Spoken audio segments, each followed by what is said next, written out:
Shalom, shalom. Everybody cool? Right, everybody online, shalom. Yahweh Shema Mashiach Mamalak Yahushai, Barakathum, to the 12 tribes scattered apart. We back at it for the second installment of the Sabbath lesson, Hebrews chapter 11. And I believe I called it the faith of the end times, or the faith of the end days, that brothers or sisters that's looking for the title. Right, Hebrews 11 and the faith of the end days, or the end of the world. Right, so we're going to deal with Hebrews 11 chapter, and the Most High willing, we can finish this chapter, and Most High willing, this is a mighty exhortation for those who are feeling down in the faith, right? Those who are feeling sluggish, whose flame is flickering and withering in the wind of doctrines, right? So Most High willing, brothers get their and sisters get their spirit built up as we go through this chapter. It encourage you to continue in the faith and finish this course, right, with joy. So let's do that. And like the brother said, man, we got to be on fire. And it's a beautiful chapter to go over, man, right? And meditate on a daily, seeing all the accounts of our forefathers, right? And the might, how they have overcome, man, trials and tribulations, right? It's the book of Hebrews, chapter 11 and verse 1.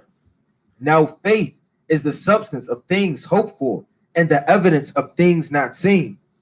For by it, the elders obtained a good report. Right, so what the apostles about to do is give a great list of the great report that our forefathers, when it says elders, it means our forefathers, even our foremothers.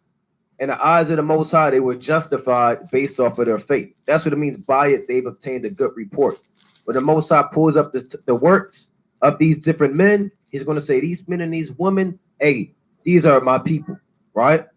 These are my chosen ones based off of the faith that they had, right? And you can't see faith. It's not tangible. You can't smell it. It's something that you just have to believe. You can't learn this in Esau school, right? This is a very rational, logical, scientific world when everything has to have answers. Everything has to have empirical proof. Everything has to have pure evidence and substance.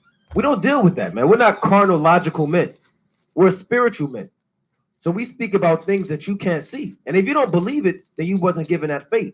We talk about angels. We talk about chariots and the Most High. We haven't seen the Most High, or we haven't seen Yahushua, right? But we believe these things. And it takes a heavy, heavy spirit to believe the unknown and the things that you haven't experienced yet. And just to read verse 1 again, it says, now faith is the substance of things hoped for. And we hoping to get up out of Babylon, man. Right? We hoping to see all of our enemies and us grabbing them by the necks, man. These are the things we hope for, man. We have never seen that with our bodily eyes yet. We have never ruled the earth. We've never seen that. All we've seen is death, depression, persecution, uproars, us getting beat down and murdered in the streets. So we hope for that, man. And like the brother was going into, a vain person is going to seek a sign, like you read about in Matthew, the 16th chapter. This is Matthew 16 and 1. The Pharisees also with the Sadducees came, tempting, desiring him that he would shew them a sign from heaven. So you got men, well, I don't believe the Bible. Where's the proof? I want scientific evidence. It says, he answered and said unto them, when it is even, ye say, it will be fair weather, for the sky is red. And in the morning it will be foul weather today, for the sky is red and lowering. O ye hypocrites, ye can discern the face of the sky, but ye cannot discern the signs of the times. A wicked and adulterous generation seeketh after a sign, and there shall be no sign given unto it, but the sign of the prophet Jonah, man.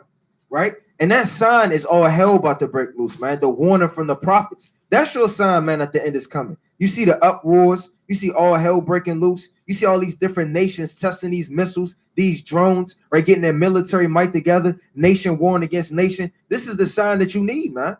And this is the time for us to have faith. Lord willing, if we keep the commandments, we could get beamed up out of here. Come on, I got two quick precepts. This is 2nd Ezra 15 and 1. All right, let's go to 2nd Ezra 15 and 1. And one of the main things brothers and sisters should be praying for is more faith. All right, definitely praying for faith, praying that the Most High have mercy on you and your household. Right, those are very, very important in the last days. Right, let's go to 2nd Ezra 15 and 1. Behold, speak thou in the ears of my people the words of prophecy, which I will put in thy mouth, said the Lord. So this is why we're going to the prophecies. The Lord told us to, man. Right, and cause them to be written in paper, for they are faithful and true. Fear not the imaginations against thee. Let not the incredulity of them trouble thee, that speak against thee. All right, incredulity means unbelief. You have people that don't believe, and they'll try to break your spirit down. You believe in that Bible. Now you're starting to doubt. Well, I don't know. That's the white man's book. Oh man, maybe it is the white man's book. I mean, I am a nigga. I don't know what's going on. You letting them trouble you, man. People that's coming with unbelief, that should make your belief stronger. Right? You got to cut them up with the scriptures, man. Right? And don't let nobody take away your faith, man. Right? It reads on. For all the unfaithful shall die in their unfaithfulness. So don't worry about these people that don't believe. The Lord said, don't worry about them, man. They're not going to make it, right? Like the Bible was saying, all these brothers that need scientific evidence. You got this Big Bang Theory, right? You got people, I don't believe in the Most High. I haven't seen them. You haven't seen the Big Bang Theory, right? I don't believe in this because I haven't touched it. You know, I had a brother. I told him this was an old job years ago. He said, "What do you believe?" I said, "I believe in the Most High God, man." I asked, "What do you believe?" He said, "I believe in the sun." What do you mean you believe in the sun? He said, "It keeps me warm." I said, "All right, brother." Right? And I kind of cut that conversation short, man. Right? But let me get this other precept. Right? So people, that's how these heathens are. I believe in the moon because I see it. And the sun is bright. Right? We don't deal with that, man. Right? Let's go to 2nd Ezra chapter 1 real quick. Let me get this quick precept.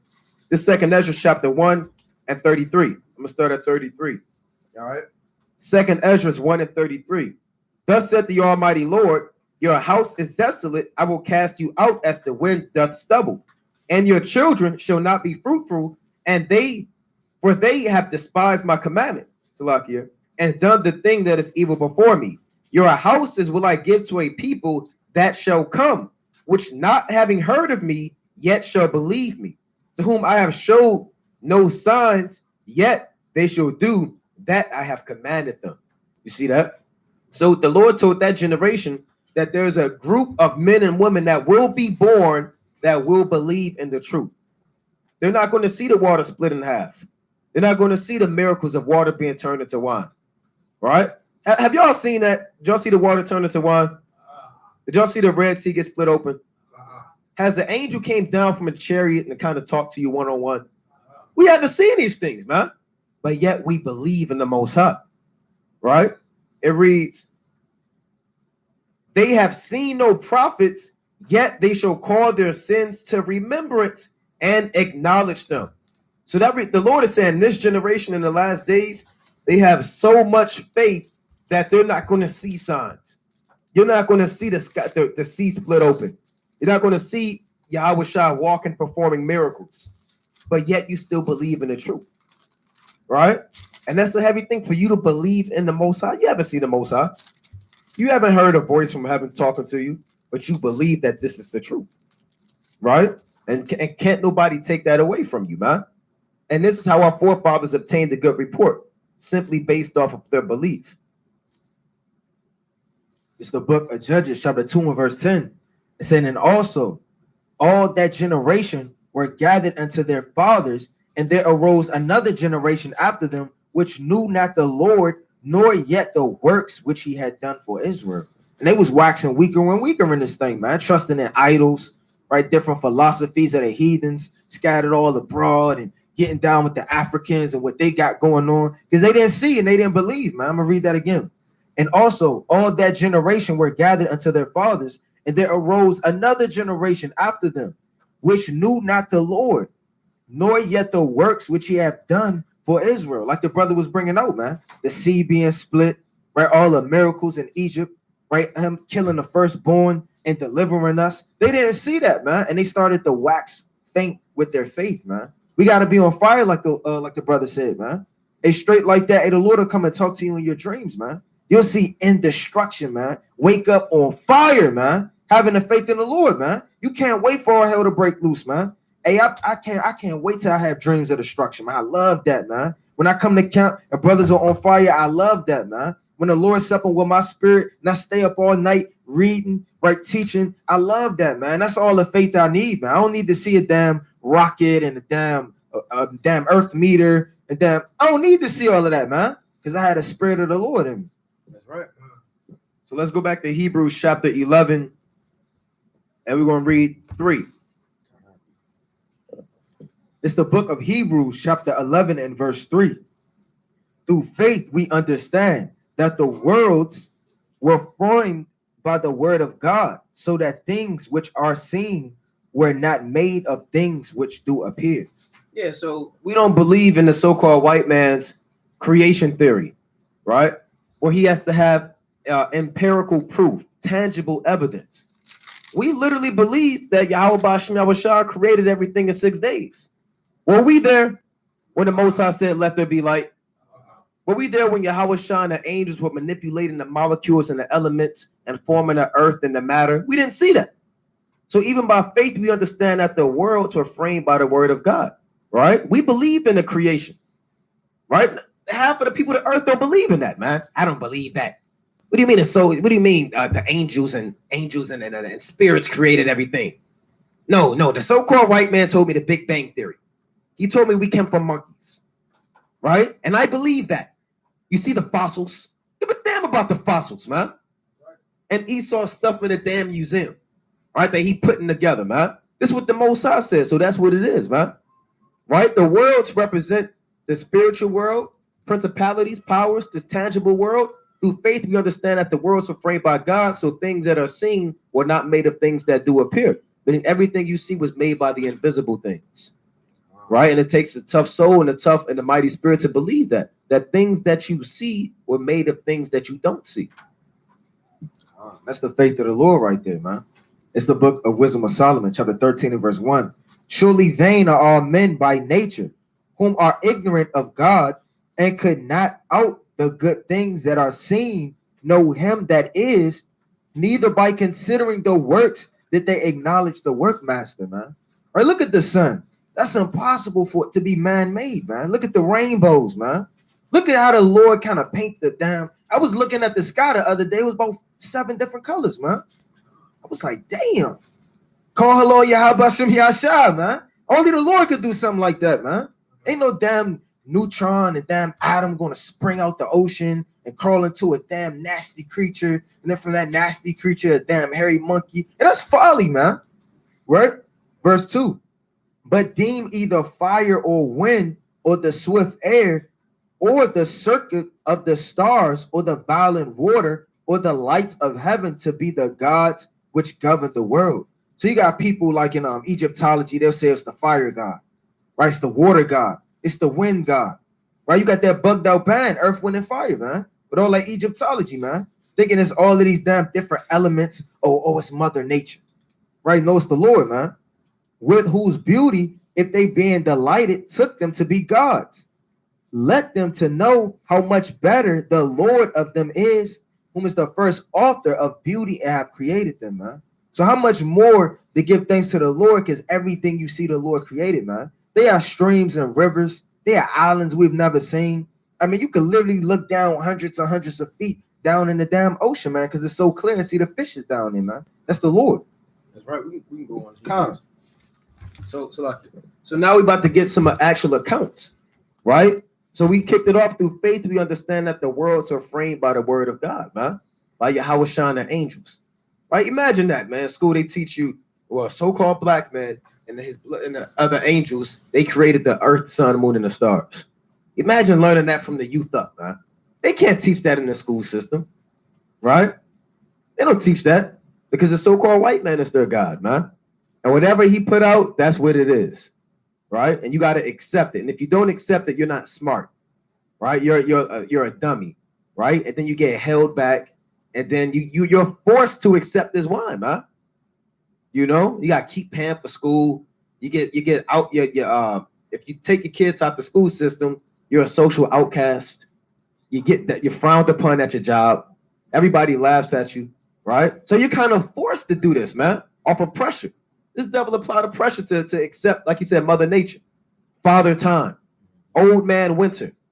It's another so-called God they got. They got all types of stuff, man. Spring fever, all types of wickedness, man. All these gods that they made up instead of acknowledging Yahweh Bashim Yahushua. Now I got a quick precept, real quick. I just thought about it. Let's go to Romans chapter 1. Right, quick precept. Let's go to Romans, the first chapter. And I'm going to read verse 20. Right? Let's go to Romans chapter 1 and verse 20. For the invisible things of him from the creation of the world are clearly seen, being understood by the things that are made, even his eternal power and Godhead, so that they are without excuse. And I always laugh when I hear this verse because it's plain, man. Lord said you don't have no excuse. Well, I didn't know there was a Most High. All right. The Lord said you clearly see, man. The sun and the moon in their appointed seasons, man.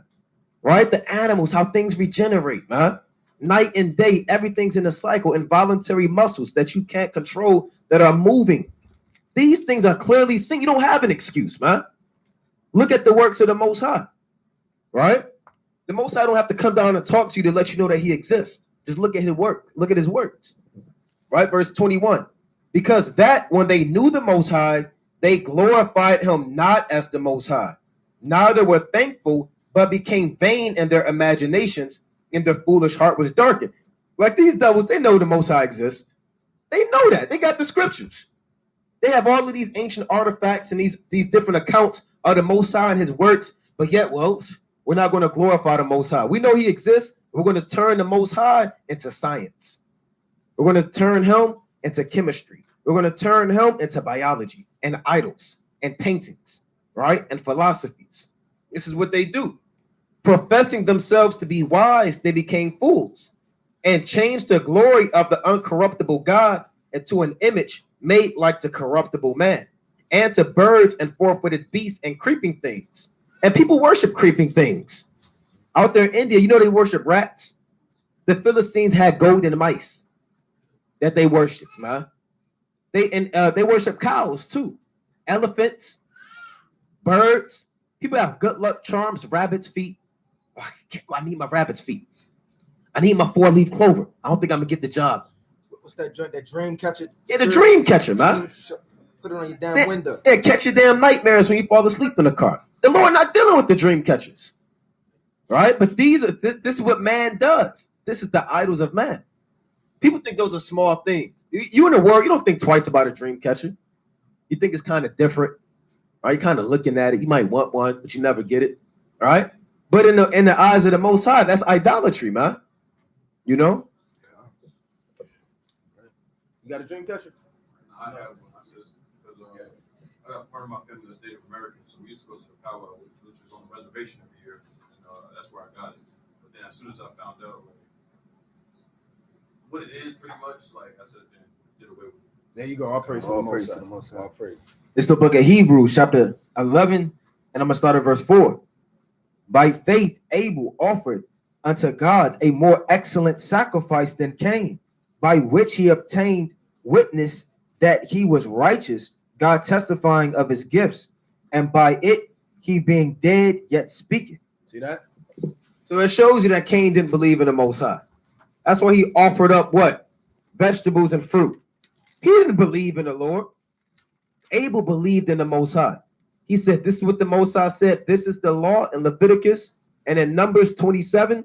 Numbers 18 and 17, I will offer up to the Most High this lamb. Right? Yes, I'm kind. It's the book of Sirach, chapter 34, and verse 18. Right, like the brother said, man, Cain knew the law, man. He just ain't want to keep it. Right? This is the book of Sirach 34 and 18. He that sacrifice of a thing wrongfully gotten, his offering is ridiculous, and the gifts of unjust men are not accepted.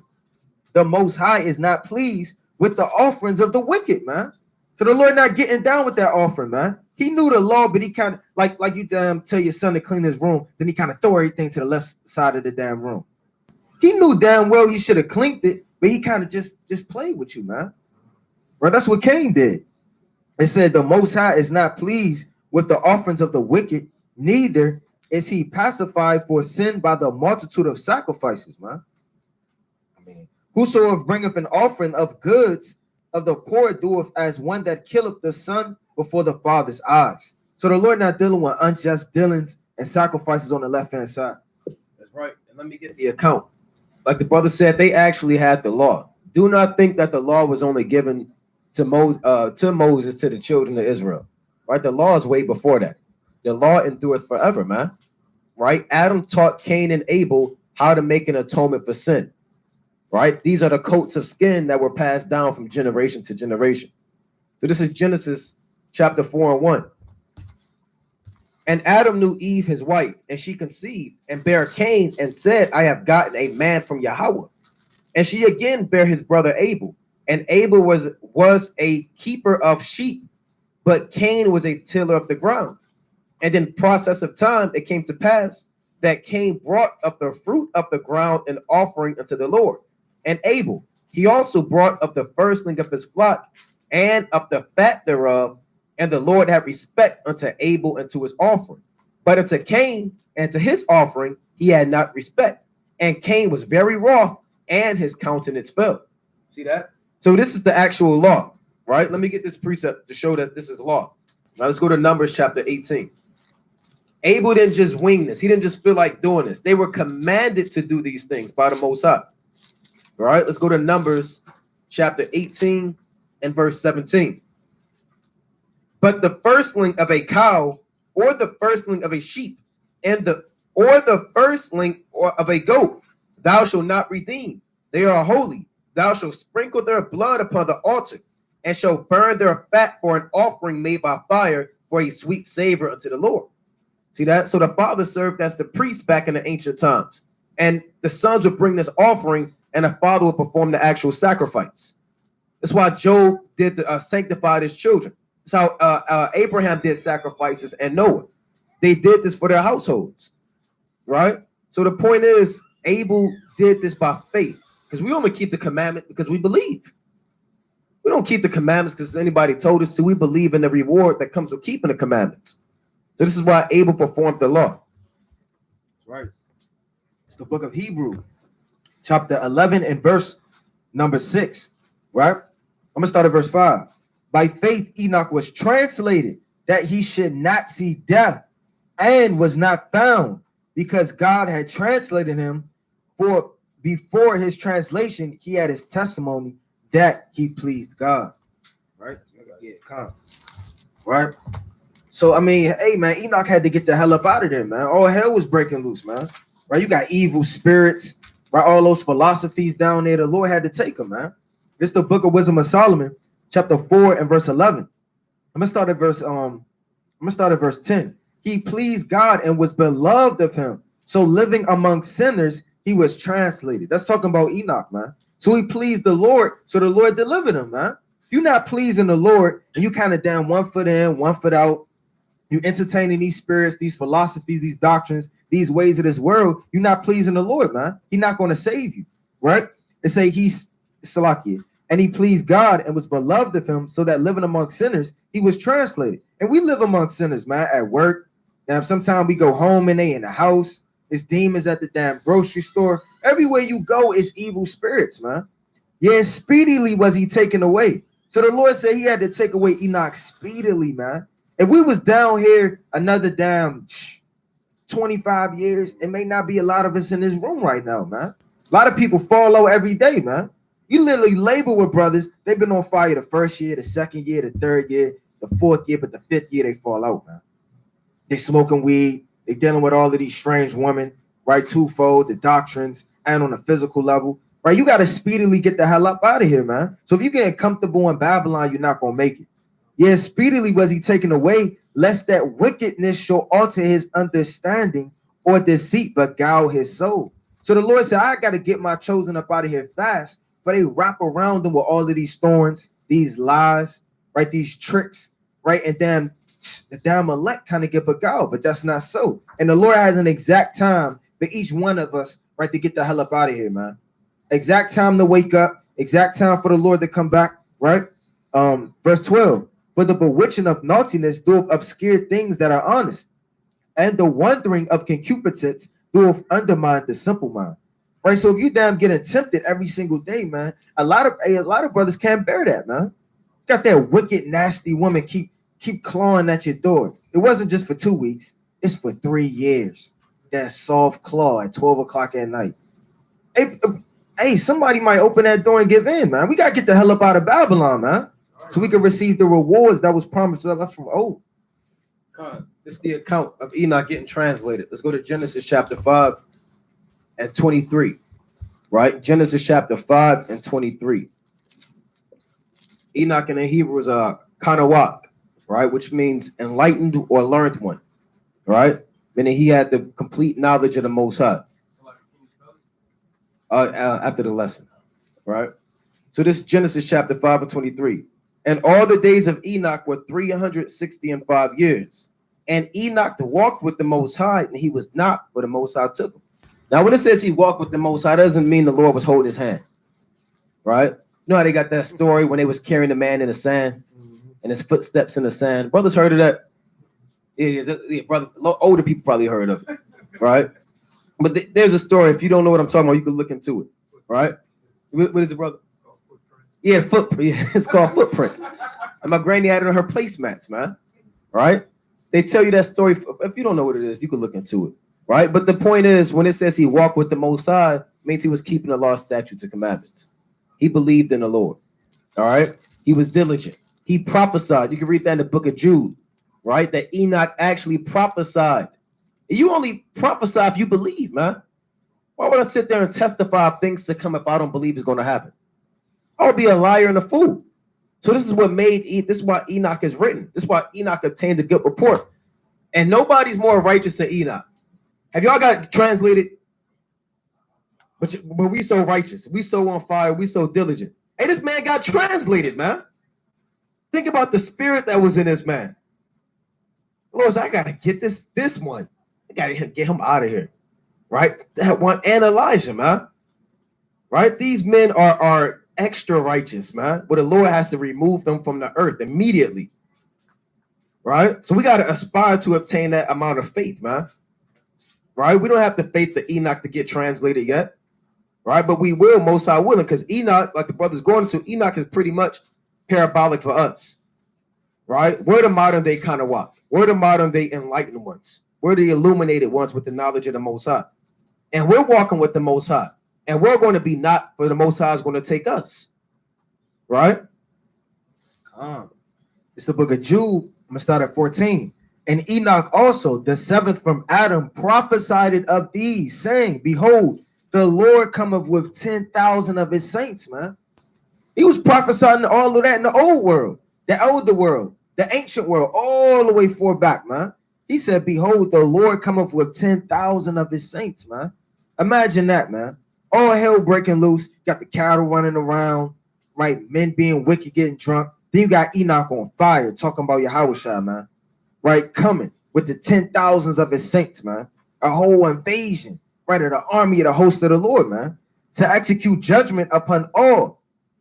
And to convince all that are ungodly among them that are Salakia, them of all their ungodly deeds. So he was getting on everybody, man, which they had ungodly committed, and of all their hard speeches, which ungodly sinners have spoken against him. So he was getting on everybody, man. Right there, man, stop that, man. Just like the days of old, man. I don't want to hear that. I don't want you to prophesy. And he was getting on them, man. Right? It says, these are murmurers, complainers, walking after their own lust, and their mouth speaketh great swelling words, having men's person in admiration because of advantage. That's right. That's right. Let's go to Sirach 44. Right? So we represent the modern day Enoch. All right, we're prophesying with the Most High. We're walking with the Lord. Every one of us, we're walking with the Most High. Right? That's 1 John 2 and 6. Right? Walking in the steps of Yahushua. Right? So let's go to Sirach chapter 44 and verse 16. Sirach chapter 44 and 16. Enoch pleased the Lord and was translated being an example of repentance to all generations. So that's an example. If you repent and you walk with the Most High, you're going to be the Enoch, right? You're going to be the Noah. You're going to be delivered from the flood, right? These men's lifestyles are applicable to us in the last days. And through faith, we're going to be translated, man.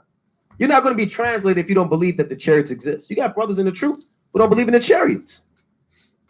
No, that's not what it's talking about. Those are actual clouds. All right, brother. All right. So when these chariots come, I want you to explain to me what these things are.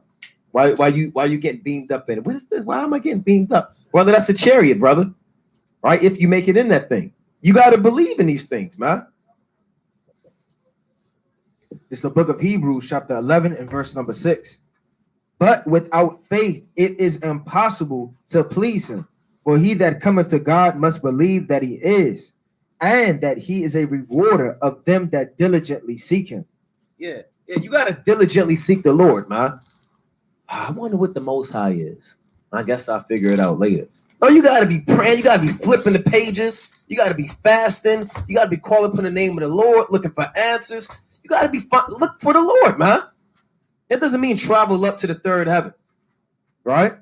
Because in the book of Acts, let me get this real quick in Acts chapter 17, right?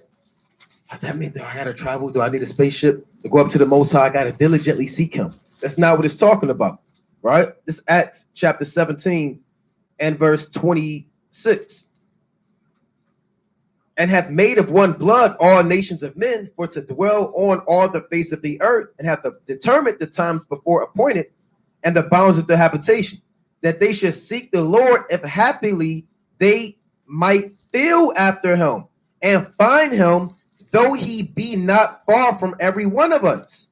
For in him we live and move and have our being, as certain also of your own poets said, we are also his offspring. For as much then as we are the offspring of God, we ought not to think that the Most High, that the Godhead, Salakia, is like unto gold or silver or stone graven by art and man's device. So the Most High is nigh to every one of us, man. He's in the spirit. He's in you. The Lord's spirit dwells in you. So you have to tap into the spirit in order to connect to the Most High, man. Right? So this is what it means that the Most High is found if you diligently seek him. This is why the Lord says you have to bethink yourself. Finding the Most High starts with bethinking yourself and removing the uncleanliness from your spirit, man. That the Most High may come and sup with you and you can find him within yourself, man. Con. And some brothers and sisters, when they come into the knowledge of being an Israelite, they kind of stop instead of continuously increase. They find out they're an Israelite, then they stop at the Lord Yahuwah stage. They don't dig deep into the Hebrew to figure out the Lord's true name, man. They kind of stop with, okay, I wear fringes and I got to have a beard on my face. They don't go deep into prophecies to understand what time we're living in. You got to literally diligently seek the whole Bible, man. That's the only way you're going to have the understanding. It's the book of Proverbs, chapter 2, right? And I'm going to start at verse number 3. Yea, if thou criest after knowledge and lift up thy voice for understanding, that's not parabolic, man. You got to literally do that. You got to literally cry to the Lord, man. Smote upon your chest, get on your hands and knees, beseech the Lord. And we always just once upon a time in the world barely knew how to damn count, man. And now we breaking down the whole prophecies, man. That's the Lord in the spirit, right? It says, if thou seekest her as silver and search of her as for hidden treasures. You got a lot of people, they in the damn mind. They kind of digging.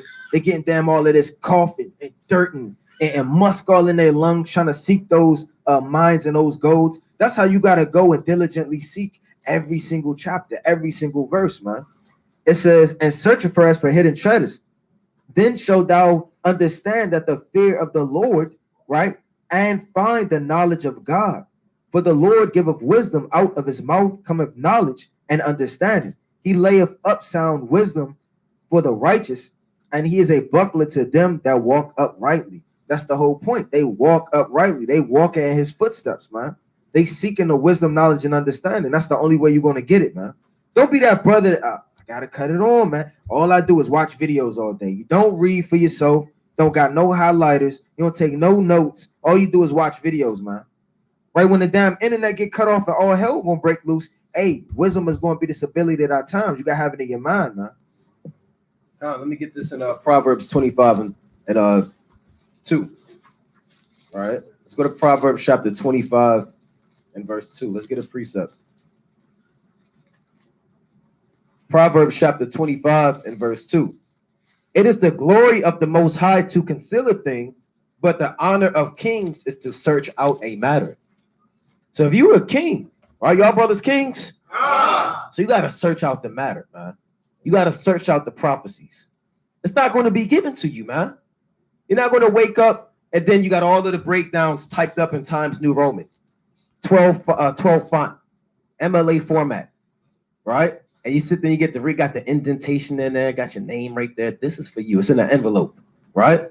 don't work like that, man. You gotta dig deep, like the brother said, man. Right? You gotta stay up all night sometimes. It's nights when you stay up 24 hours. And guess what? It is what it is. You gotta deal with it because you looking for knowledge. Sometimes you gotta fast 2 days, 3 days. Why? Because you seeking knowledge. It is what it is, man. Some when you calling brothers, hitting brothers up, what does this mean, brother? I know you know. Can you break it down? Because you're seeking. You tossing the turn. You fall asleep thinking about the precept. You wake up. What is this? There's times when you wake up in the middle of the night. Oh, I gotta go back and see what that is. What? I know it mean that. Then if I link it up with this, and you seeking after this thing, man. Hey, you can't rest, man. Day nor night. Hey, the angels don't rest day nor night. Right? We don't rest day nor night, man. Right? So the scripture should always be on your mind. You should always be trying to, for lack of better terms, grow up to the next level in this thing, man. All right? Don't be in the 5th grade all day, man. Right. Right? I just read the prologue of Sirach all day. I'm full. Esther. Yeah, Esther. And only the 3rd chapter in Esther. Right? And the 2nd chapter, you want to see what oil she had. What oils did she have for 6 months? Right? How tall was King Ahasuerus? That's going off, man. Who's the Shulamite? Right? You looking up Song of Solomon, who the Shulamite is all day, man. Right? You got to get into this whole thing, man. Make a Shulamite shirt. Yeah, come on, brother. You just looking up all types of fringes. What type of sticks did he gather, right? Before he got put to death, man. All right, with these big sticks, you going on Google, you looking up the etymology of it. You fall asleep looking up the sticks for the Sabbath, man. Guess what? You're not going to make it, man. So you got to dive. For real, though, you got to dive deep in this thing, man. All jokes aside, dive deep into these living waters, man. You got people that put their feet in the water. You got people that put in all of the gear and they deep sea dive and looking for treasure, man. If you tapping your feet in the water, you're not going to find a treasure at the bottom of the sea, man. That's right, man. And I had a brother some time ago, man. He would call me all the time asking questions, man. Right? You know who he is. Yup. That's the spirit. I literally wake up in the morning, damn, 7 text messages. Brush my teeth. Hey, can you break this down for me? All right, I got you. Go through the precepts. Right? I think the brother, he was good, man. I damn go to eat some breakfast. Hey, I'm like, damn. Thou shalt not lie, man. At least every 3 hours the brother would call me. He said, man, I just want to figure this thing out, man. Can you help me right here? Middle of the night. It's ringing. I don't even gotta ask who, man. I just say answer for Obadiah. And it answers, man. No, I don't. But hey, man, I already knew who it was through the spirit. The brother called me so damn much, man. And that's the spirit, because that's beautiful, man. Now he's passing down whatever I've been taught to the next brother and to the next brother. And now all the brothers is increasing with knowledge and wisdom, man. That's a beautiful thing. It's the book of 1 Peter, chapter 1 and verse 7. That the trial of your faith being much more precious than of gold that perisheth, though it be tried with fire, might be found unto praise and honor and glory at the appearing of Mashiach Malak Yahushua, whom having not seen ye love, and whom ye see him not, yet believing ye rejoice in joy unspeakable and full of glory, receiving the end of your faith, even the salvation of your souls, of which salvation the prophets have inquired and searched diligently, man. So the prophets was even out there searching diligently, man, begging the Lord for the breakdowns. Hey, Ezra was kind of begging the angel, man. Right. Begging if I had found sight and favor in thy eyes, please show me the end of this paraphrase. Right? He was always beseeching. When am I going to get the hell up out of here, man? When is the end times? Thinkest thou that I'm going to live to these times to come? Right? It say, which have searched diligently, who prophesied it of grace that should come unto you. So you got to search diligently like our forefathers. Like the brother said, you're not going to wake up and see a whole breakdown on your damn pillow, man. You got to sit there. You got to write down the breakdowns. You got to go precept upon precept. You got to call brothers. You got to pray and you got to fast. God. Let's go to Jeremiah 29 and 11. Right? Jeremiah chapter 29 and verse 11. It reads, for I know the thoughts that I think toward you, said the Lord, thoughts of peace and not of evil, to give you an expected end. Then shall ye call upon me, and ye shall go and pray unto me, and I will hearken unto you, and ye shall seek me and find me when ye shall search for me with all your heart. And I will be found of you, said the Lord, and I will turn away your captivity, and I will gather you from all the nations and from all the places whither I have driven you, said the Lord. And I will bring you again into the place whence I caused you to be carried away captive. See the reward for seeking the Lord, man? For searching him out? He's going to deliver your captivity, man. Right? Destroy your enemy if you search and seek him out. Now, if you just want to watch the videos for entertainment to see if we're going to get into Edomites, then this isn't for you. If you just want to watch us get on Eve, right, then this isn't for you, man. Right? If you just send this thing, I know brothers say get their pretzels, their Funyuns. Oh, man, here go the video. Oh, man, they gonna get on Esau. Like primetime TV. Yeah, brother said this the greatest show on TV. But he said something like, brother said can't miss TV. Right, must watch TV. It's not must watch TV, man.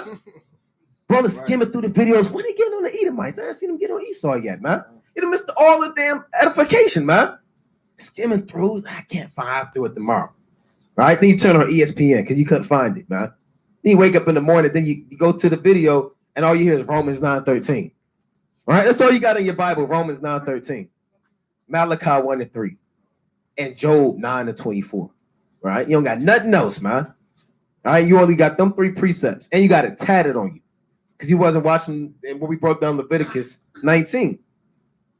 Right? So you got to make sure you on fire in this thing, man. And we got to seek the Lord. It's the book of Isaiah, chapter 55 and verse 6. Seek ye the Lord while he may be found. So right now, man, a grace deeper than just when you go off, man. It's the grace period to seek the Lord, man. Right? The Lord could bug you out tomorrow. You wake up reprobate, wake up one of them, discover Egyptology.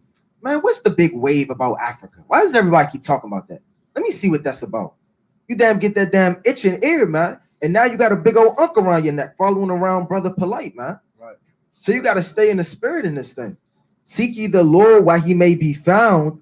Call ye upon him while he is near.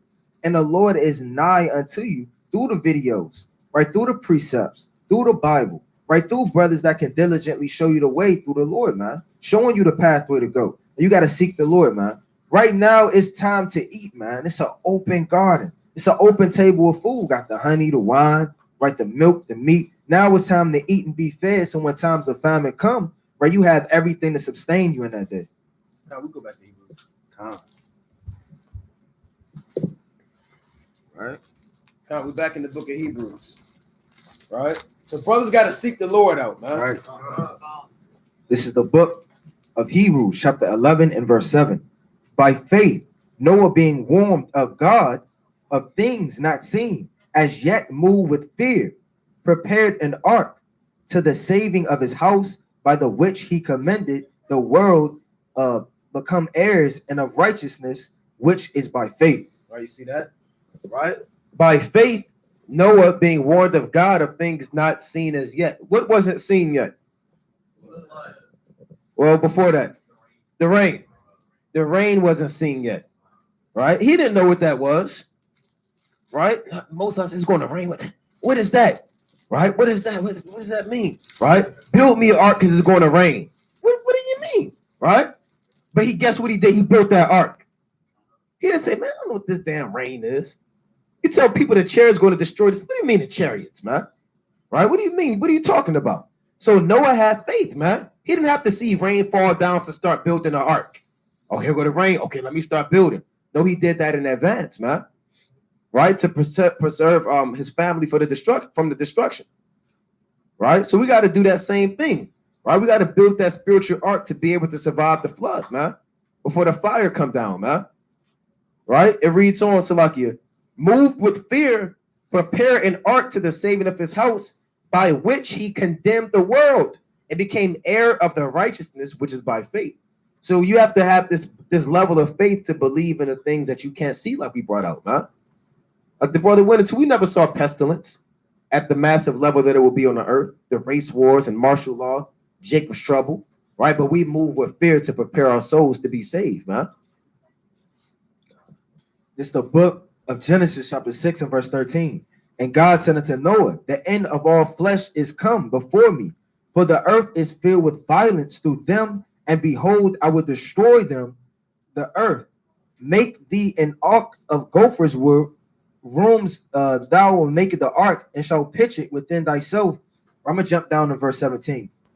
And behold, I, even I, do bring a flood of waters upon the earth to destroy all flesh, where therein is the breath of life from under the heaven, and everything that is in the earth shall die. But with thee will I establish my covenant, and thou shalt come into the ark, thou and thy sons and thy wife and thy sons' wives with thee. So the Lord told him plain upon tables, man, build the ark, because I'm about to destroy the whole world, man. Noah wasn't sitting there scratching his head, double thinking, and I don't know what to do. And he made haste, man. Right? But what if Noah damn didn't do that? He feared the first drop. It would have been too late, man. That's why the prophecies and the servants of the Lord are telling you to repent now, man, over and over. Oh, hell about to break loose over and over, man.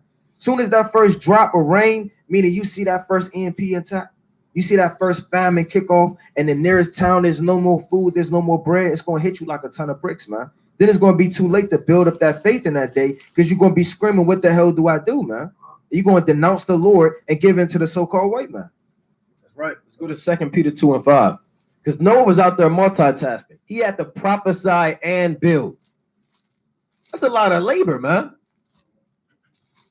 That's a whole, you got to build an entire ark. And they show you that the brother see that movie Noah. That movie was madness, man. You had the rock people. You seen the joint? You got the rock people helping Noah build the ark, man. The rock angels. That didn't happen, man. You didn't have angels coming down and helping Noah build the ark. Right? He was doing that by himself, and next man up was Shem helping him out. All right, Japheth was in there too, and Ham, but Ham, you know how Ham is. You know how these Hamites are. All right, so that's their behavior speaks for themselves. Pulling it up. Yeah, that's right. It is madness. Come on, so the brother about to pull it up, man. Right? So Noah was out there actually prophesying, man. He didn't have a Bible in his hand. Probably just a staff and a loud voice, man. Right? You see this? This is what they show you in the movie, man. Right? You gotta get out this Hollywood, man. This cinema spirit. Right. Where the angels came down and turned to rocks. Yeah, and no, yeah, you see that? Damn golem. It's like the gargoyles. See that? And the angels, and they fell to earth. See, that's folly. And the Lord turned them to rock people. Look at that. This is madness. Hey, but guess what? If you read the book of Enoch, you'll believe in that thing. Right? The angels fell to earth and turned to rock golems. Hold on, Salaki. I got hit it when they fell to the ground. See, there was an explosion. And they crawled out the earth. Rock men. See that? The Lord punished them and turned them to rocks. They so-called sin and came to help man. This is madness, man. So guess what we don't watch? Right? We don't believe in that stuff, man. Right. Damn, the rock angels, man. Right? But let me read this in 2 Peter chapter 2 and 5.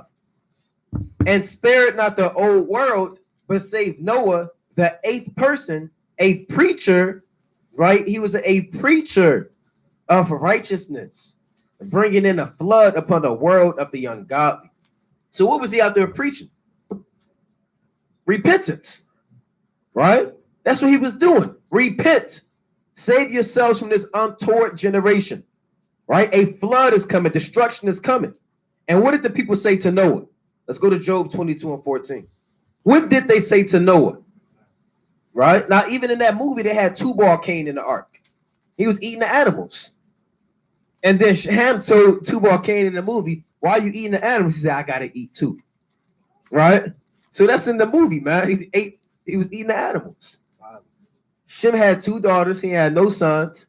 Japheth was gay high, right?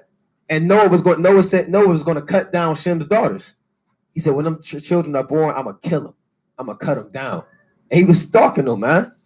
All right, so let's read that. You got it, Job 22 and 14. That's the worst movie I ever seen in my life, man. I got you. Count the what?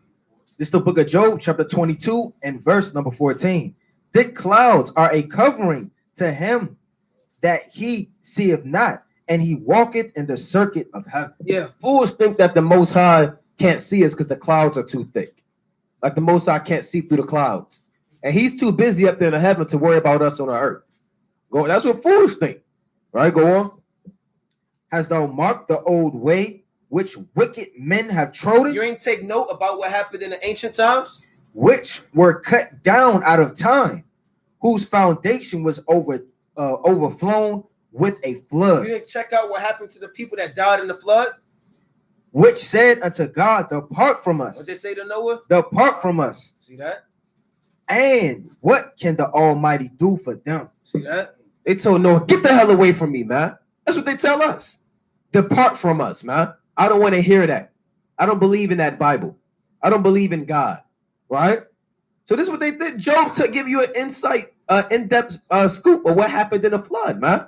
Noah was out there prophesying, get away from us. Probably throwing rocks at him, spitting in his face, you know? And he dealt with that. And he got on that ark. And then when it started raining, you got room for one more? Noah. Right. Let me, they was trying to, in the movie, they got that part right. They was trying to climb and get up in the ark, man. Uh-huh. Right? Two volcanoes was going to steal the ark from Noah. Right? And then survive the flood, man. So all of mankind went to attack Noah. And I'm glad to believe something like that happened, man. They tried to attack Noah and take over the damn ark.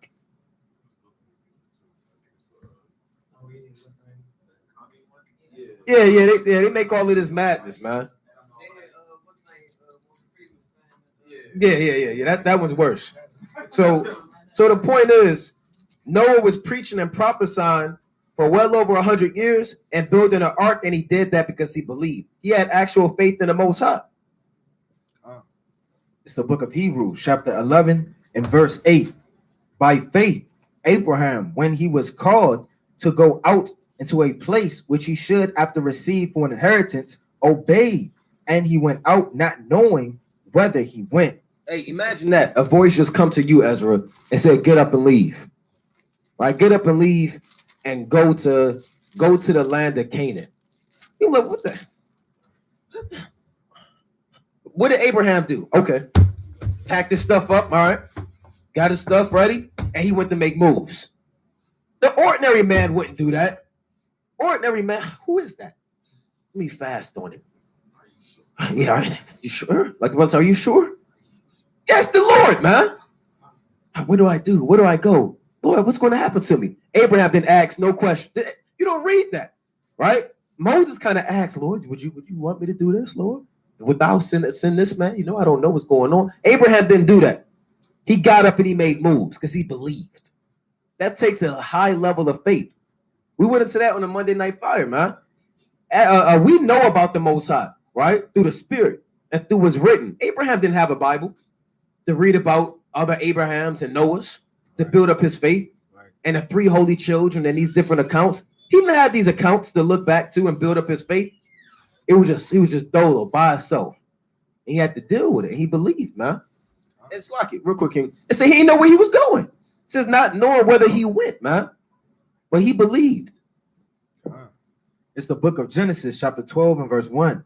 Now the Lord had said unto Abram, get thee out of thy country. A whole country mass, man. Get thee out of thy country and from thy kindred. So even from his kindred, man. And from thy father's house unto a land that I will show thee, man. So he had to leave his whole father's house, his comfortability, man. On a long journey, he ain't know where he was going. He know what would befall him. He know who was going to be there, who was going to be around him. That's the faith that he had to trust in the Lord. And I will make thee a great nation, and I will bless thee, and will make thy name great, and thou shalt be a blessing. And I will bless them that bless thee, and I will curse them that curse thee, and in thee shall all the families of the earth be blessed. So Abraham departed as the Lord had spoken unto him, and Lot went with him, and Abram was 75 years old when he departed out of Haran, man. 75 years old. A 75-year-old man going on a long journey. You got brothers that can't even show up the damn camp, man. Can't even walk 2 miles to go to camp. Can't walk 2 miles to do the work, man. But our forefathers was going hard for the Lord. And all of these were elder men. They didn't look like none of the young men out here, man. They were older men, and they trusted in the Lord and followed on whatsoever the Lord wanted them to go. And Abram took Sarah, his wife, and Lot, his brother's son, and all their substance that they had gathered, and the souls that they have gotten in Haran, and they went forth to go into a land of Canaan, and to a land of Canaan they came. That's right. And I want to get this precept because Where's Abraham originally from? Do brothers know? Ur. There you go. Ur of the Chaldees. Ur of the Chaldees is the ancient version of New York City. Right? Ur the Chaldees, Ur in the Hebrew, a war, which means light. Right? So when you look up this city was like New York, man. The ancient metropolitan area. Right? It had a very dense population, a lot of technology for its time, an advanced military, all types of culture and artwork. So Abraham wasn't leaving no just small place, man. He was leaving a place where he could have been secure, man. Right? People don't want to leave New York and travel to a place they don't want to go. They're comfortable. They have everything they want in New York. The buildings, the fast food places, right? You could go on tour. You can go to the Empire State Building, and people don't want to leave places like that. But Abraham left that place, man, not knowing where he was going. So even understanding where he was leaving from is a testament to this man's faith. Knowing what food he's going to get. Yeah, he know where he was going to eat or none of that, man. Right? And the Most High made Abram very rich in everything. Right? But let me get, now this from the Bible dictionary for Ur of the Chaldees. Right? So this is, if you have the compact Bible dictionary, right, it's page 597. For Ur, it says, Ur of the Chaldees, the early home of Abraham, mentioned in Genesis 11 and 28, verse 31, Genesis 15 and 7, 1 Chronicles 11 and 35. And in Nehemiah 9 and 7, located in southern Mesopotamia, about 140 miles southeast of the old site of Babylon. Education was well developed at Ur. So they had universities, colleges. This was a booming place, man. Right? It reads, education was well developed at Ur, for a school was found there with its array of clay tablets. Further studies have revealed the fact that commerce was well developed, meaning it had a lot of money coming in, right? He had security. And that ships came into Ur from the Persian Gulf, bringing in diorite and alabaster used in statue making, copper ore, ivory, gold, and hardwood. Now that sounds like Revelation, the 18th chapter, man. Bringing in all of these precious metals and gold. So this place wasn't no just slum village, man. Right? And I wanted to get this precept in Judith real quick. And Judith chapter 5 and verse 6. Right? Judith 5 and Acts 7 give an account of our forefathers in great detail. Right? Their lineage and the land that they came from. Right? Judith 5 and 6. This people are descendant of the Chaldeans, and they sojourned heretofore in Mesopotamia, because they would not follow the gods of their fathers, which were in the land of Chaldea. For they left the way of their ancestors and worshiped the God of heaven, the God whom they knew. So they cast them out from the face of their gods. And they fled into Mesopotamia and sojourned there many days. You see that? So our forefathers are from Mesopotamia or Ur the Chaldees. Right? And they fled into a place via the Most High, and they didn't know where they was going. And that takes a lot of faith, man. Jake don't even do that with their GPS. You don't want to just put in a random place in your GPS. I just want to drive there, right? The Most High is with me, though. No, you don't think like that, man. But the Most High was with Abraham. This is the book of Hebrews, chapter 11 and verse 9. By faith, he sojourned in a land of promise, as in a strange country, dwelling in tabernacles with Isaac and Jacob, the heirs with him of the same promise. For he looked for a city which had foundation, whose builders and maker is God.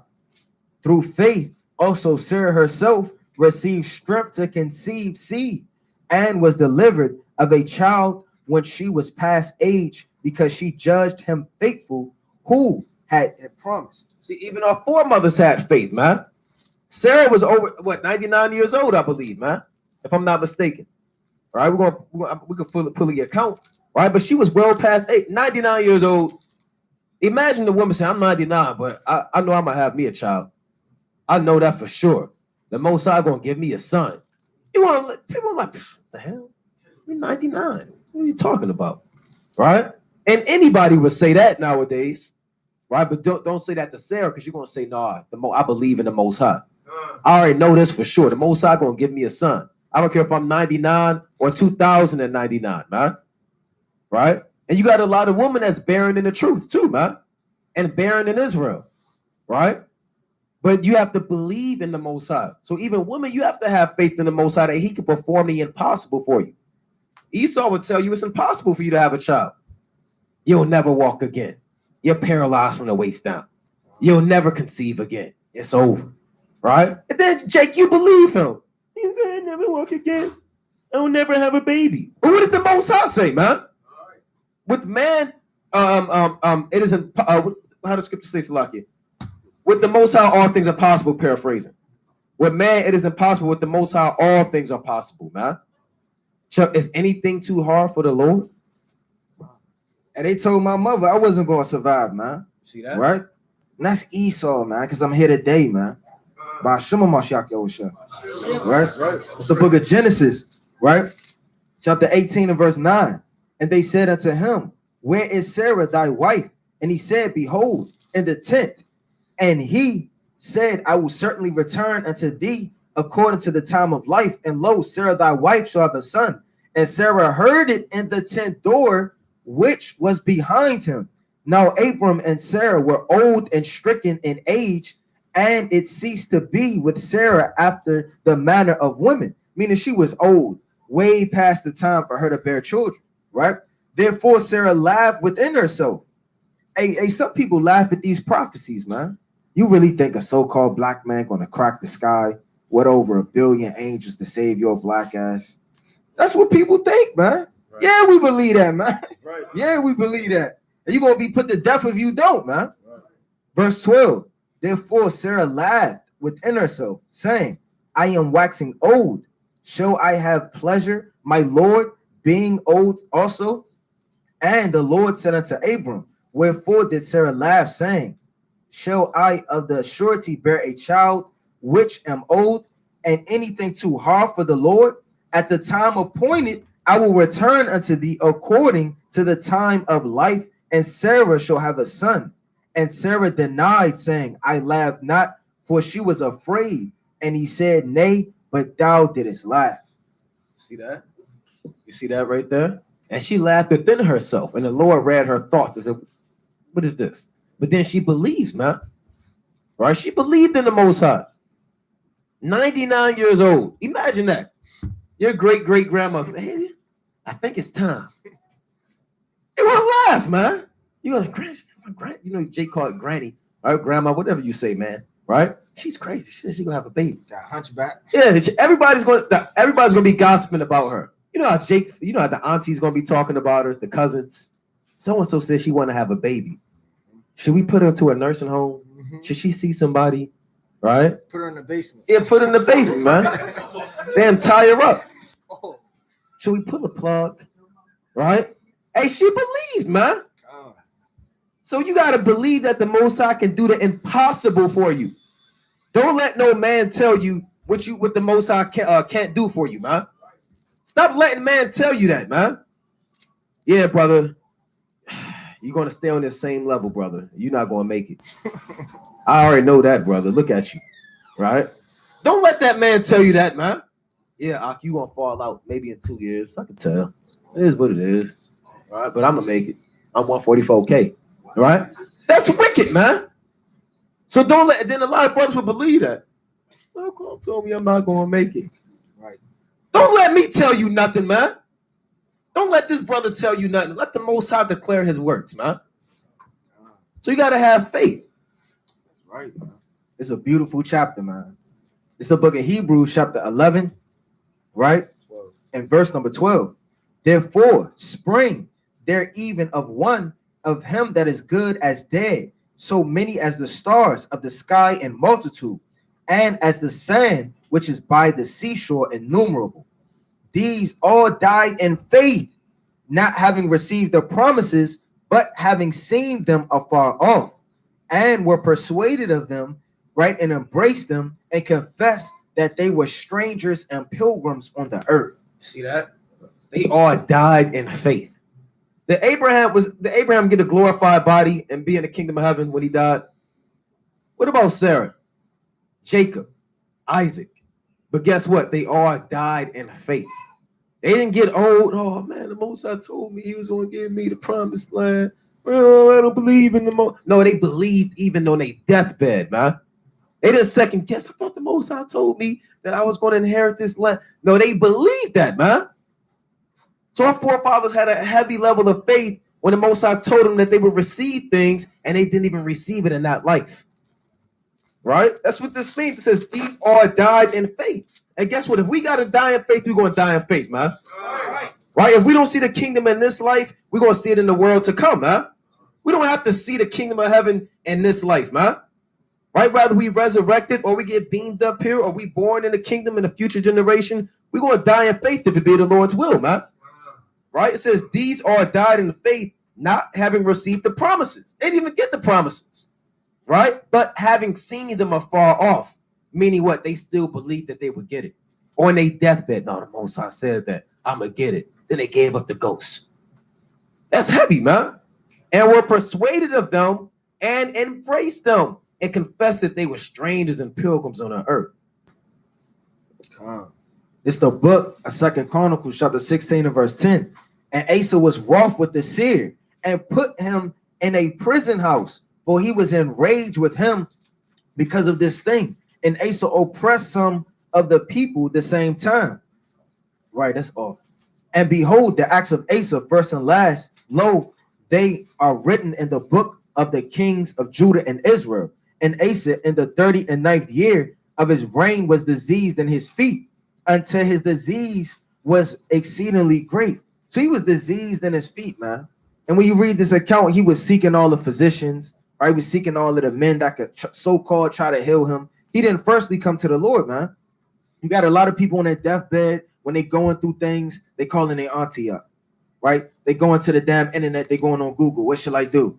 How do I fix this thing? The first thing you should do is pray, man, and have faith. Yeah, Jake, you like to go to WebMD, right? And see what your sickness is, man. And it's telling you all types of stuff that you got. Cancer. Bro, you never heard of Web? Brothers heard of WebMD? It's like the website where brothers go to diagnose themselves, man. You got a headache and they tell you got brain cancer. Oh, I don't know. I got a tumor. I don't know if I'm gonna make it. Stop letting Esau tell you what you got, man. Like the brother said, seek the Most High. Damn WebMD, man. Yeah, right? That thing's crazy, man. Damn, man. Damn arm hurt. Now you got the gout. Right. It's the book, 2 Chronicles, chapter 16, right? And verse number 12. And Asa, in the 39th year of his reign, was diseased in his feet, until his disease was exceedingly great. Yet in his disease, he sought not to the Lord, but to the physicians, man. He was seeking to all of these different men instead of coming to the Lord and having faith, man.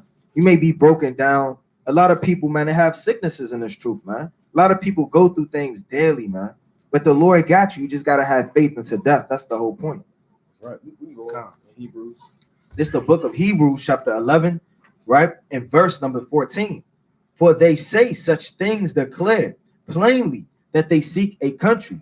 Right. And Salakia too. That's what the Salakia, the verse, the latter part of 13, when it says to confess that they were strangers and pilgrims on the earth, meaning their citizenship is in heaven. They belong to the Most High. Right? So we're always going to be strangers and pilgrims on the earth because our kingdom is not of this world. Our kingdom is in the world to come. So no matter where you live at, no matter what your reputation is, your domicile, you're always going to be a stranger and pilgrim on the earth. And our forefathers confessed that this world is not theirs, man. Abraham confessed, look, this place isn't mine, right? When we read on, you read about Moses, man, who was willing to forsake all of Egypt, man. So all of the men of the Lord and the women of the Lord, you have to openly confess that you're a stranger and pilgrim here, man. This isn't your rest. That's why it says, the brother read in the next verse, for they that say such things declare plainly that they seek a country. Man, we looking for a better place than America, a better place than Europe, a better place than New York City. Hey, LA is not it, man. Beverly Hills. I want to finally make it to Beverly Hills. I'm moving to LA and I'm gonna be a star. Hollywood, man.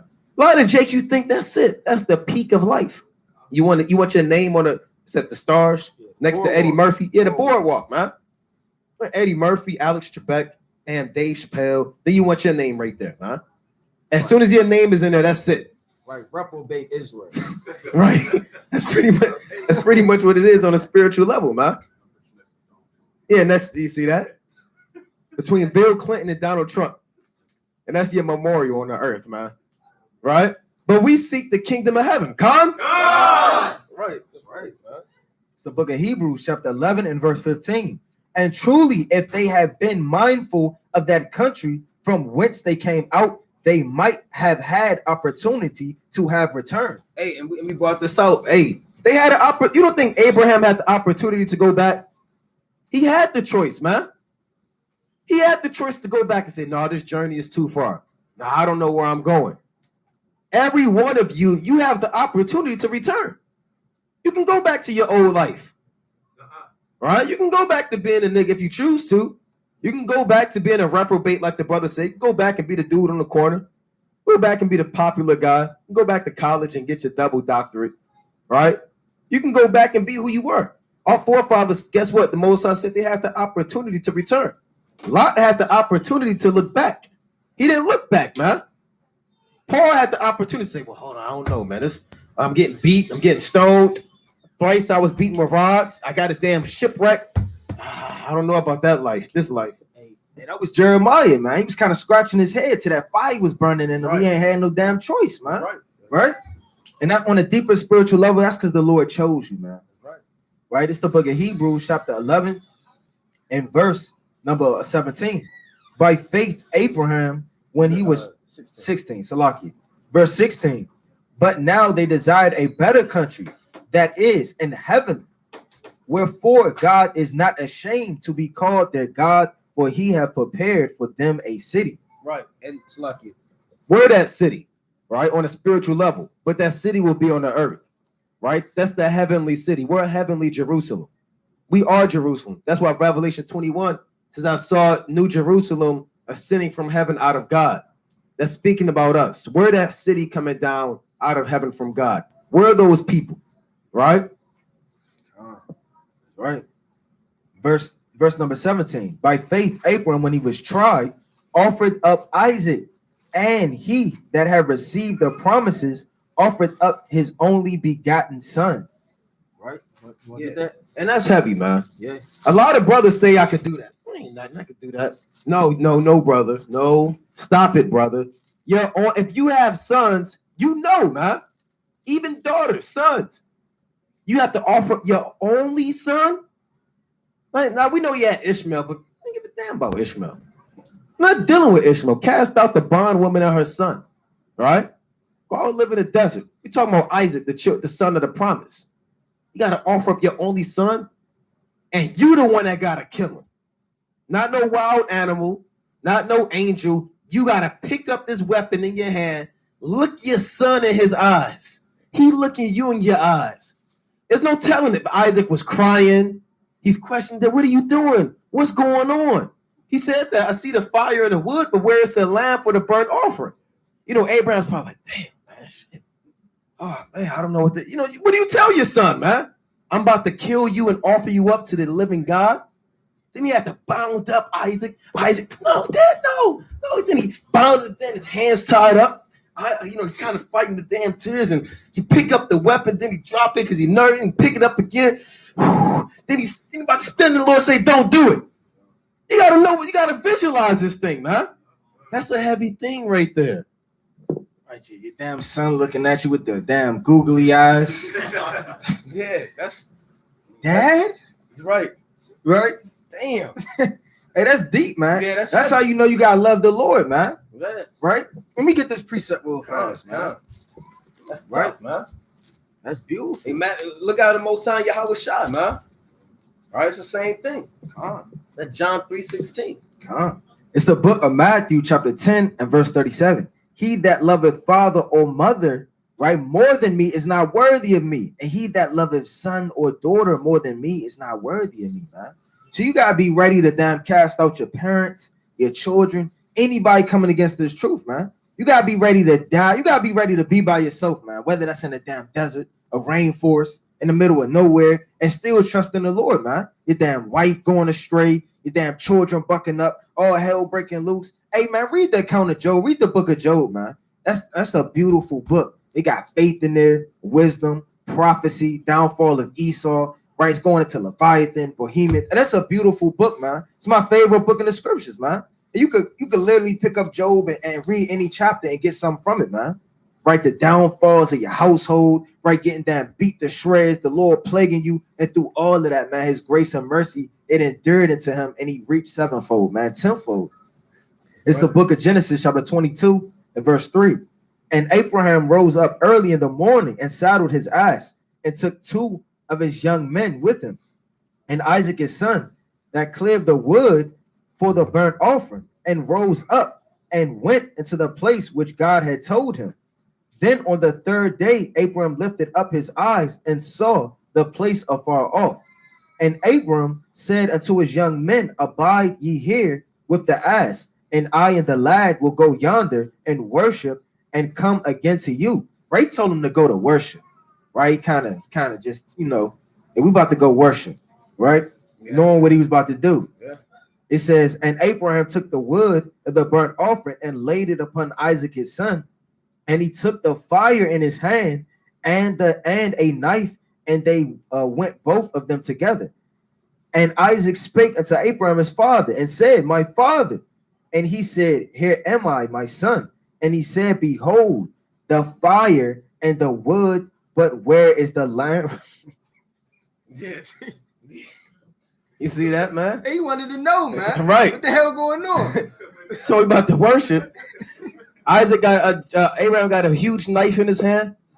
It's a heavy situation. Hey, that's deep, man. Hey, they show you that in this movie, The Road, man. I'm not sure if brother saw that movie, but in that movie, this Edomite and his son, they was looking for food, man. So like they was looking for food, and they had to break into this house, but in this house, it was cannibals, right? It was the end of the world, and they was looking for food, and these cannibals, of course, was eating other people, but then they was about to get caught. So him and his son, they snuck up to the bathroom, and the people are walking up the steps, and he got 2 bullets. He got one for him and one for his son. So his son up there, man, what do we do? So his father take out the gun and put it on his son's forehead, because he don't want to see his son get eaten alive. Right. He want to take him out of his misery. And the son is crying, Dad, will I see you again? And then the father's sitting there sweating, and he's stressing, and he got to do that thing, man. And he almost did that thing. So that's a heavy thing, man. You see how David was for Absalom. Right. My son, Absalom, my son. Right? So this is a heavy love, man, between the father and the son. It don't come closer to that, man. So this is a heavy. Isaac said, where's the wood for the burnt offering? And Abraham said, the Most High will provide a lamb. So he prophesied of Yahushua when you read that account. So this is a serious matter. This is the book of Judges, chapter 11. Right, we're not about to read this whole account. Right, but this man made an oath, man. Whatever come up out of my house, he going to sacrifice them to the Lord, man. Right, this is the book of Judges, chapter 11. I'm going to get straight to the point. I'm going to start at 30. Then I'm going to jump to the point. Right? And Jehoshaphat vowed a vow unto the Lord and said, if thou shalt without fail deliver thy children unto Ammon, right, into mine hands, then it shall be that whatsoever come forth of the doors of mine house to meet me when I return in peace from the children of Ammon shall surely be the Lord's, and I will offer it for a burnt offering, man. He spoke too soon, man. And what you think went out of his house? His damn child, man. Right? Verse 35. And it came to pass when he saw her that he rent his clothes. He was screaming and yelling, and he rent his clothes. He was crying and said, alas, my daughter, thou hast brought me very low, and thou art one of them that trouble me.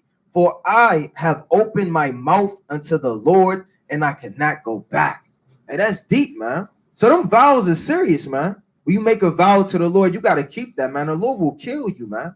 And the Lord going to come and get what you damn owe, man. The Lord not going to, well, you can kind of figure it out. Go see if you could borrow some money. Now you got to pay up, man. Straight up, man. That's the Lord, right? He spoke too soon, and his own daughter got put to death. That's right. So this is the faith that Abraham had, man, to offer up his only begotten son, right? Jake, you couldn't even kill your dog if you had to, man. Oh, it's a puppy. I don't want to deal with it. Look at his eyes. Mm-hmm. And that's a dog, man. How much more your son? He crying, Dad, what are you doing? Dad, what are we gonna do? No telling Isaac, Dad, we're going up here to worship. Yeah, my son. Yeah. Man, why can't they come with us? Now don't. It is what it is. Don't worry about it. We'll handle this, man. Hey, I want you to lay down real quick. Why, Dad? Why you want me to lay? Just lay right there, man. Take out the rope and tie you up. Dad, what are you doing to me? What are you doing, Dad? Like cops and robbers. Right? What are you doing, Dad? Son, don't. It is. I have to offer you up to the Lord, right? Now, Isaac. Isaac, a man of faith. Isaac could have been like the. I'm led to believe that Isaac was willing to deal with that too, man. Like the daughter, she said, when you read this account, she said, it is what it is. When you read that account in Judges 11 that the brother went into, she didn't run away and flee the scene. She said, oh, that's what you offered up to the Lord? I'm ready to be offered. Just give me some time to bemoan my virginity for 3 months. So Isaac was a righteous man, right? So Isaac being tied down, it is what it is. Offer me up to the Lord. Let's get it over with. And that's a tough thing, man. Right? Isaac wasn't sitting there weeping and wailing. That's a righteous man. You know that? So the Most High, Abraham ready to offer him. That's a tough thing, man. Making that eye contact. You got to pull that weapon out and stab him, man. And there's no telling how close that knife got before the angel came, man. Could have been right here. Could have been right here. Right? There's no telling, man. But guess what? Abraham did it. And as we read Hebrews, it's going to tell you why. After the brother get the It's the book of 1 Samuel, chapter 3, right? And I'm going to start at verse 15. And Samuel laid until the morning and opened the doors of the house of the Lord. And Samuel feared to shoot Eli the vision. He didn't want to let Eli know that the Lord said he's going to get put to death, man. He kind of feared. He didn't want to let the priest know what the Lord said, man. Right? And that's deep. In verse 16, then Eli called Samuel and said, Samuel, my son. And he answered, here am I. And he said, what is the thing that the Lord hath said unto thee? Meaning, I want to know the dream. He called you 3 times. What's the matter? I pray thee, hide it not from me. God doeth so to thee, and more also. If thou hide anything from me of all of the things that thou hast said unto thee. And Samuel told him every whit, and hide nothing from him. And he said, it is the Lord. Let him do whatsoever seemeth good. Hey, that's deep, man. The Lord said he was going to kill him, man. And all of that, he still had faith. You know what? It's the Lord. Whatever he said, I'm going to do it, man. I got that, man. It is what it is, man. Saying Samuel told him every whit and hid nothing from him. And he said, it is the Lord. Let him do what seemeth good, man. And that's faith right there. He just took his judgment on the chin, man. And that's deep, man. Right? You got to love the Lord so much. Even if you know your sentence of the death, you still got your head down and showing obedience to the Heavenly Father. That's right. Let's go to Job 13 and 15. Right? Job chapter 13 and 15. Job chapter 13 and 15. Though he slay me, yet will I trust in him, but I will maintain mine own ways before him. He said, though he slay me. Imagine Yahweh Shah popping right in front of you and taking a knife and just slicing you, right? A lot of people might start fighting it. Why are you doing this? I thought you loved me. Job said, I still believe in you, man. He's taking the slices. Yeah, that's the Lord. Yeah, the Lord slicing me. That's Yahweh Shah. Leave the water. Taking all of the slices. That's faith right there, man. Imagine that brother just sitting there, just like, yeah, that's the Lord, though. Yeah, that's the Lord.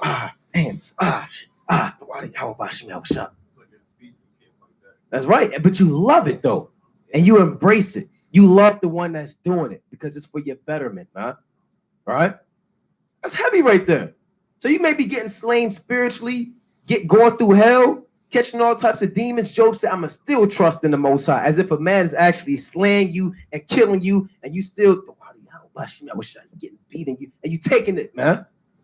Right, and only a man of understanding and wisdom can know that that's the Lord making you and trying you to be perfect, man. Right. Just like you beat your son.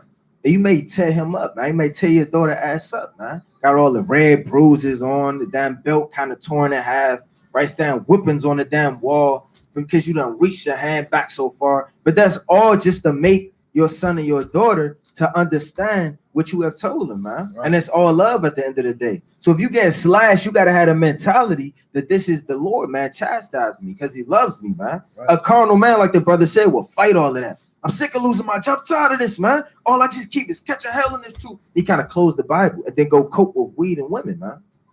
That's right. So we back in Hebrews chapter 11, and let's read 18.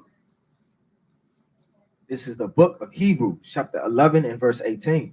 Of whom it was said that in Isaac shall thy seed be called, Right. according that God was able to rise him up. Salakia. Accounting that God was able to rise him up even from the dead, from whence also he received him in a figure. So what did Abraham believe in? No, it's the other word. The resurrection. He believed that even if you offered up Isaac, the Lord would resurrect him. That's faith right there. I'm gonna offer him up, but the Lord could resurrect him. I believe that, man. And he didn't have there was no account of that before Abraham. He didn't know about the Lord Yahweh Shah being resurrected 3 days and 3 nights. Elisha and Elijah doing these miracles. Peter raising up Tabitha from the. He didn't have that.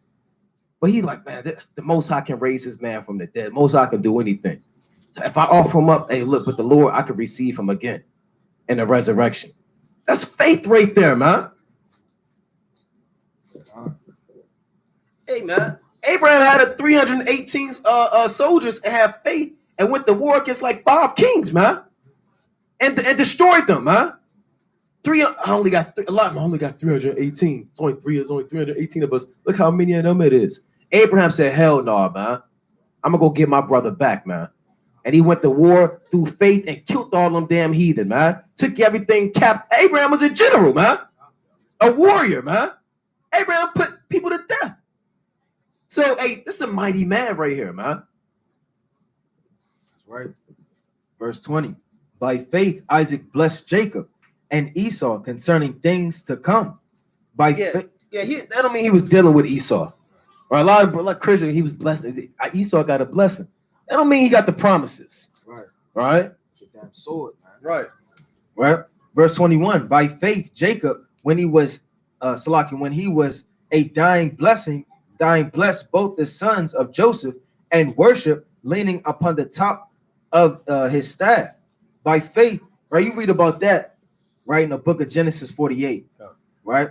By faith, Joseph, when he died, made mention of the departing of the children of Israel and gave commandment concerning his bones. Yeah, that's Genesis. If you want to read that, that's Genesis 50, 20 through 25. All right, if you want to read about Joseph and the commandment concerning his bones. Joseph prophesied that, man. He said, you're going to lead this captivity, carry my bones out of here. Verse 23, by faith, Moses, when he was born, was hid 3 months in his parents because they saw that he was a proper child and they were not afraid of the king's commandment. You want to get that? We can get that. Now, do your brothers remember the king's commandment concerning the children of Israel, the sons? Kill all of the sons. Why did they want to kill all of the sons? Right, Israel was more and mightier than the heathen, man. Right? So they try to kill all of the sons. Now, they didn't give a damn about the king's commandment, man. Right. Now, when the king's commandment in this world begin to come, you can't read your Bible. You can't go out there and teach. These are the new king's commandments, right? If you got your fritters on, you're getting locked up, right? If we see you with a beard on your face, you're going to the local FEMA camp. You can't fear the king's commandment, man. If your son is circumcised, we're going to take him, right? So these new king's commandments are coming back on the earth as they were of ancient Egypt, so shall it be in modern Egypt. And that show you how mighty our foremothers was, man. This is the foremothers, man. They ain't give a damn about that, right? It's the book of Exodus, chapter 1 and verse 15. And the king of Egypt spake to the Hebrew midwives, of which the name of the one was Shiphrah, and the name of the other Puah. And he said, when you do the office of a midwife to the Hebrew woman, and see them upon the stools, if it be a son, then ye shall kill him. But if it be a daughter, then she shall live. Meaning they wanted it to be sex slaves and servants, man. But for the men, they didn't want them to rise up for war, man, because they knew that we was mightier than them, man. And it says, but the midwives feared God and did not as the king of Egypt commanded them, but saved the men children alive. And the king of Egypt called for the midwives and said unto them, why have ye done this thing and have saved the men children alive? And the midwives said unto Pharaoh, and you gotta really get into this account, man. You can't just read it like an old dusty white man, right? You trying to push play and damn let the damn internet talk for you. You gotta visualize these things, man. And verse 19 is beautiful. And the midwife said unto Pharaoh, because the Hebrew women are not as the Egyptian women, man. Told you straight up, man. We're not like those dusty Africans. We're not getting down with your customs. We don't give a damn about what you say. We fear Yahweh Shem Yahushua, man. And they told him straight to his face. You got a lot of women now, they kind of damn tainty, they looking down, right? I want you to stay extra at work. I would love to, right? That's how women are now, man. And it was going hard looking down Pharaoh in the face, man. They say, therefore, God dealeth well with the midwives, and the people multiplied and waxed very mightily through the woman's work, man, through the hand of the Lord. Yeah, that's heavy right there, man. So a woman was powerful back then, man. So you got to know, again, I want to add this point, you got to know when to draw the line. You got a lot of brothers, you got to obey the laws of the land. You have to know when to draw the line, man. It's getting out of context. Yeah. That don't mean, well, Esau said, well, shave your beard. We got to obey the laws of the land. Shave your beard. It's big hat day. Yeah, man. Big hat day. That's off, man. Lord said that the women can't wear dress. I mean, Esau said we can't wear dresses no more. Put it on pants. It is what it is. No, it don't work like that, man. We got to die for these laws, statutes, and commandments, man. As long as it's not interfering with us keeping the law, statutes, and commandments, therefore, we're going to deal with it. We're going to stop at the red light. We're not going to park in a handicapped spot. All right, we're going to obey the things that we can do as long as they don't interfere with us keeping the laws and commandments. Right? If they come out with decrees that you got to eat pork, that you got to shave your beard, that you got to do certain sins or any sin, we're not getting down with it, man. You see what your foremothers did. A lot of Jake would have got mad. Why'd you do that? You had them that got mad at Moses. You told Pharaoh, let us go. Now you're making all of this, get us all this work, man. When you read the book of Exodus, man, the officers of Israel got wroth with Moses because he said, let my people go. Yeah, cooning, man. Now you're making me do all of this work. They don't have faith and they didn't see the picture, man. None of these men that died in the wilderness had faith. Read that in the book of Hebrews. It's the book of First Maccabees, chapter 2, and verse 25. And the king's commissioner, right, who compelled men to sacrifice, he killed at that time. And the altar he pulled down, thus dealt he zealously for the law of God, like Phinehas did unto Zimri, the son of Salam. And Mattathias cried throughout the city with a loud voice, saying, whosoever is zealous of the law and maintaineth the covenant, let him follow me, man. Amen. See, it said after so-called white man, man. If anybody's zealous for the law, hey, come follow me, man. We're going to keep the law, statutes, and commandments. So he and his sons fled into the mountains, man. They said they didn't want to even be in the city no more. They fled into the mountains. And these mountains was high. It was dark. It was cold. Right? It was kind of shivering. Damn, all type of damn animals in there. They said, I'd rather live and flee in the mountains and fear the Lord than to get down with the so-called white man. It said, he said, and his sons fled into the mountains and left all that they ever, Salaki, and left all that ever they had. And they may have had a lot of things, man. Clothing, a lot of sandals, a lot, priests, right? A lot of bottles of water and flagons and things like that. They left all their comfortability, man, right? It says they had in the city and many that sought after justice. So you got to seek after justice, man, and what's right, man. And ain't nothing right with the truth. It says, and many that sought after justice and judgment went down into the wilderness to dwell there, man. And that's deep, man, because they left the comfortability. A lot of people too comfortable, man. Nah, I like my lifestyle. I like the way it is. I'm comfortable. I don't think I could get down with this. Right, as soon as it starts to ruffle against their so-called feathers, man, it's a problem, man. You got to be ready to die for this truth, man, and be ready to be slain at any given moment, man. Hey, man, I always say, if you're not on fire all the time, man, and you kind of waxing them, Satan could kind of take advantage of that moment, and tomorrow you could be out the truth. So you gotta always be zealous in this thing and always be on fire. Let's go to Job chapter 27 and verse 4.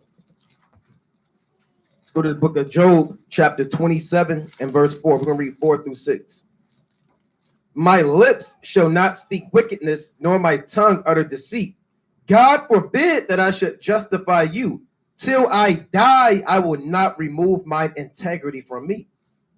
My righteousness I hold fast and will not let it go. My heart shall not reproach me so long as I live.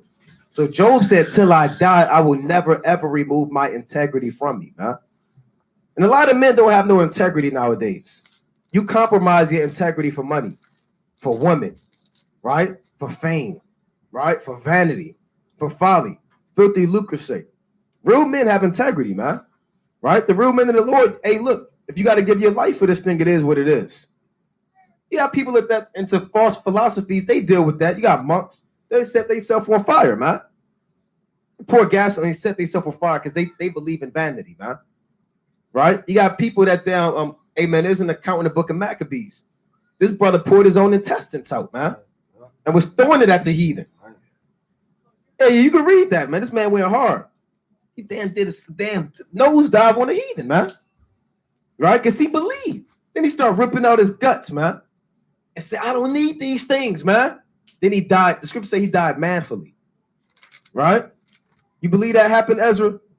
See that? There you go, man. You believe that happened? Hey, it's in there. We're gonna pull it up too, man. Are you? I got you. Right. This is the book of 2 Maccabees, right? Chapter 14, right? And I'm gonna start at 40. You can break it down. For he thought by taking him to do the Jews much hurt. Right, it's lucky because this was a mighty man of renown. So if they could take this mighty man down and get him to sell out, all of the Jews would sell out, and he knew that. Right. You have leaders and elders in Israel. If they leader sell out, whole congregation gonna fall apart because they trust in these men like that, right? And simply the fact that him doing it could shake their faith. Right, like that used to do in slavery, try to damn rape the strongest man, man. Right, backbreaking and all of that folly, man, nasty, man. Right. Let me see, Salaki. It was at 41. Now, when the multitude would have taken the tower and violently broken into the outer door and bade the fire should be brought to burn it, he being ready to be taken on every side fell upon his sword. You got pictures, man. You got Edomites surrounding him, man. Right? He said, I ain't going out like that. He fell upon his sword. Right? He thrust himself through. Go on. Verse 42. Choosing rather to die manfully than to come into the hands of the wicked. Right, go on. To be abused otherwise, see that, then beseemed his noble birth. Yeah, because these devils get your body, man. You see what they did to Nat Turner? See how they abused his body? They flayed his skin off, made grease out of it, chopped his head off, ate his knuckles, right? Saul said the same thing. Hey, fall through, thrust me through, lest these uncircumcised Philistines abuse me, man. Right. Because you see what they did to his body, man. They abused it. They put it up in their idols. Like a trophy. Yeah, chopped his head off, man. Right? So he said, look, I ain't going out like that, man. Go on. Verse 43. But missing his stroke through haste. Yeah, he went to thrust himself through, but he gave himself like a flesh wound. Right? He missed the critical point. But missing his stroke through haste, the multitude also rushing within the doors. He ran boldly upon Salakia up to the wall and cast himself down manfully among the thicket of them. Yeah, so all hell breaking loose. So he jumped off this cliff and dive down to try to destroy them all. Now, there's no telling how long this cliff is, man. I mean, this wall, this could be 50 feet, 25 feet, man. And he jumped off head first. Right, manfully. Yeah, this where you get these movies like Die Hard from. See Bruce Willis doing all this wild stuff, jumping out of exploding buildings, damn landing on top of the glass, falling through. Hey, he been did that, man. Right? Verse 44. But they quickly giving back and a space being made, he fell down into the midst of the void place. So they all moved up. You know how somebody try to crowd surf and the whole crowd move apart? So this is what happened to this guy. Right? Go on. Nevertheless, while there was yet breath within him, being inflamed with anger, he rose up and throw his blood gushed out like sprouts of water. Yeah, you seen the movie Kill Bill when the blood just spurting out and his damn arm hanging off and his blood hanging out his neck. You see Mortal Kombat, man. Them damn fatalities, man. And Salakia, like when Jake damn fall off that damn bike, you got that little slow little blood taking its time. No, that thing was splurting out, man. Yeah. Damn near 10 to 15 feet, right? It says, verse 45, nevertheless, while he was yet breathed within him, being inflamed with anger, he rose up, and through his blood gushed out like sprouts of blood, and his wounds were grievous. Yet he ran through the midst of the throng, ran through the midst and thronged, and standing upon a steep rock. Yeah, he ran through the midst of them, man. This man is going hard, man. He got blood gushing out. He said, I don't give a damn, man. And he ran through the midst of them, right? Suicide mission. Yeah, this man is going hard, man. Go on.